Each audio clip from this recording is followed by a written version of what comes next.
शिवाय। मन्दारमालाकुलिताय काये कपालमालाङ्गितसेवराय दिगम्बराय च दिगम्बराय नमः शिवाय च नमः शिवाय। भक्तजनों नमस्कार, मैं आचार्य जगन्नाथ शर्मा आप सभी का इस धार्मिक चैनल में स्वागत करता हूँ। भक्तों, आज मैं आपको हरितालिका व्रत पूजन विधि के बारे में कुछ विशेष बातें बताने जा रहा हूँ।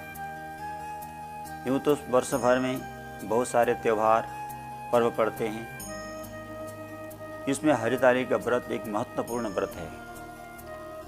हरितालिका व्रत विशेष रूप से महिलाओं के लिए बताया गया है, जिनकी विवाह हो गई हो, जिनका विवाह नहीं हुआ हो, अथवा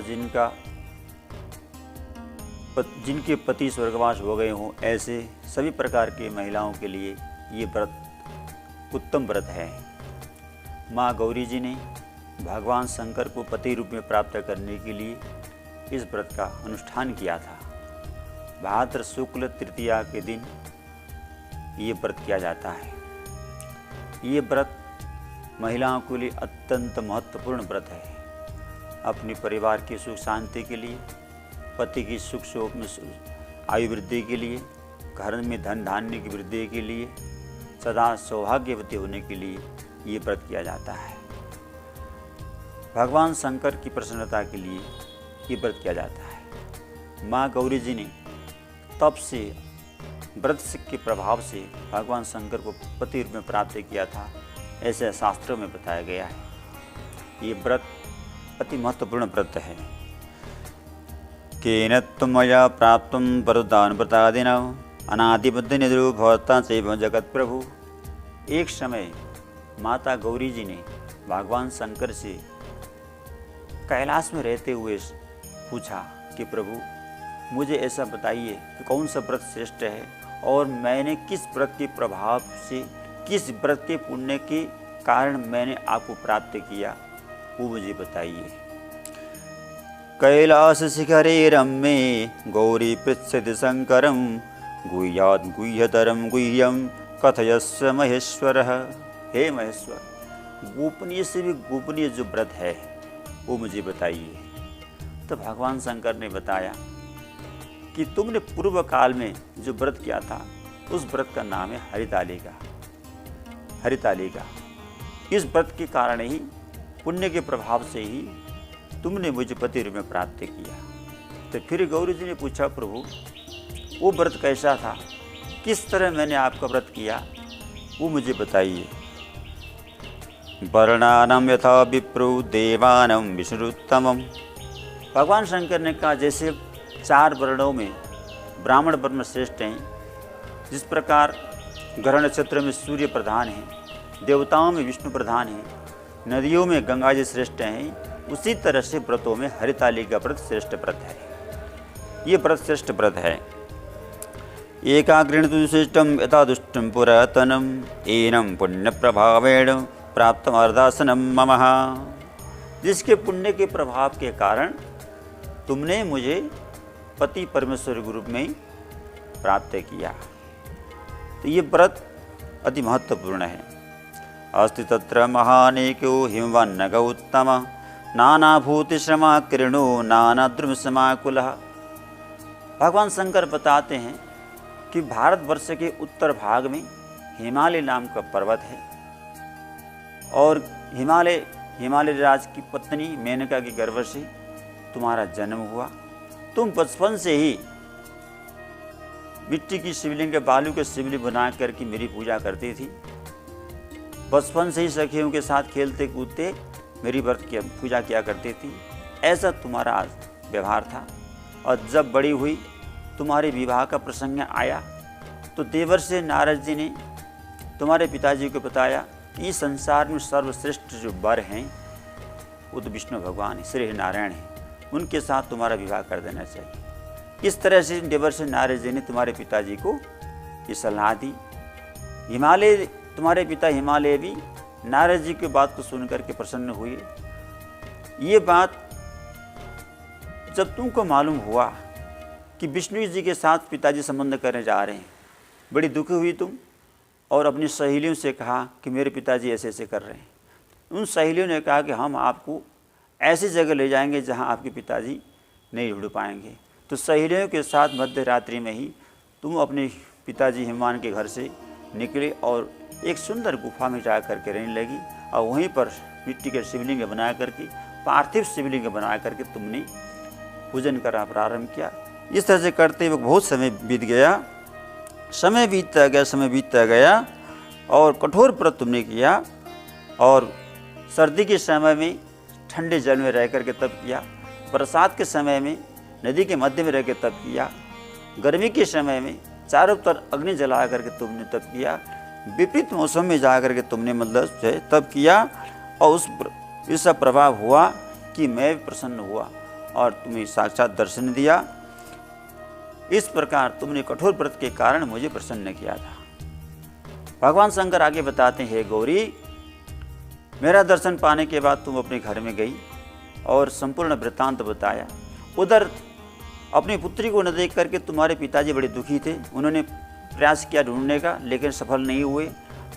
जब तुम अचानक सखियों के साथ अपने घर में गई तो उनको बड़ा प्रसन्नता हुई और तुम्हारे पिता ने कहा कि तुम इतने दिन तक कहाँ गई थी, तो तुमने सारी वृत्तांत बता दी।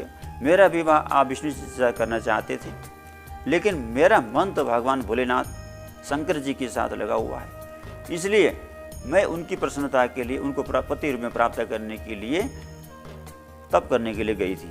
आज मेरा तप सफल हुआ, भगवान ने मुझे दर्शन दिया और ये वरदान भी दिया।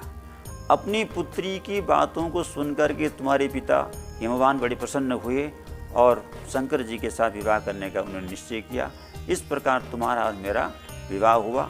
तो ये जो व्रत है, तुमने जो किया है व्रत, इस व्रत को संसार की जो महिलाएं करेंगी उनके घर में सुख समृद्धि की वृद्धि होगी, उनके पति चिराये होंगे, उनके घर में कभी दुख दरिद्र का वास नहीं होगा। गौरी जी ने पूछा, पूजा कैसे कैसे करनी चाहिए था, मैंने किस प्रकार पूजन किया वही बता दीजिए। भगवान शंकर ने कहा, सबसे पहले सुंदर मिट्टी का शिवलिंग निर्माण करना चाहिए और साथ में गौरी जी का मतलब तुम्हारा पार्वती का भी बनाना चाहिए। गौरी शंकर की पूजन करना चाहिए बेलपत्री से, दुबड़े से, भांग के पत्तों से, कनेर के फूलों से, आँख के पुष्पों से भगवान का श्रृंगार करना चाहिए और दूध, दही, घी, शहद से भगवान को पहले स्नान कराना चाहिए। उसके बाद सुंदर वस्त्रों से भगवान को सजाना चाहिए और साथ में श्रृंगार का सामान माता गौरी जी के लिए, पार्वती जी के लिए श्रृंगार का सामान चढ़ाना चाहिए। उनके संपूर्ण परिवार गणेश जी, कुमार कार्तिकेय, नंदी जी और नाग देवता, वीरभद्र आदि समस्त भगवान के गणों सहित भगवान गौरी शंकर का, उमा शंकर जी का पूजन करना चाहिए और प्रार्थना करना चाहिए।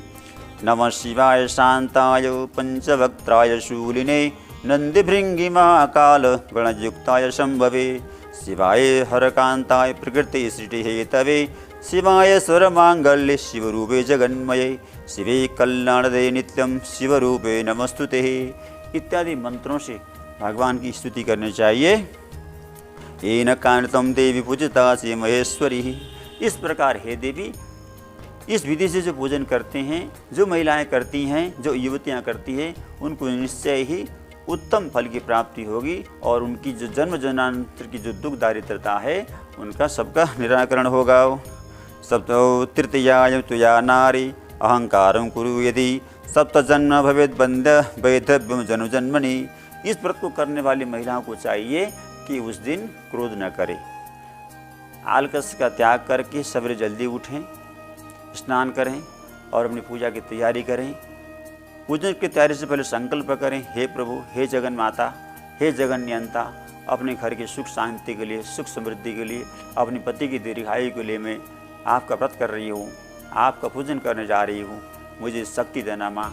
इस प्रकार माँ भगवती से प्रार्थना करके संकल्प करना चाहिए।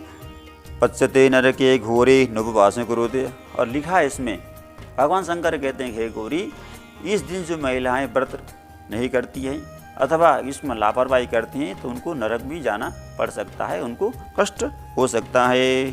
दानम जुतिज वर्याय दद्दंते च पारायण।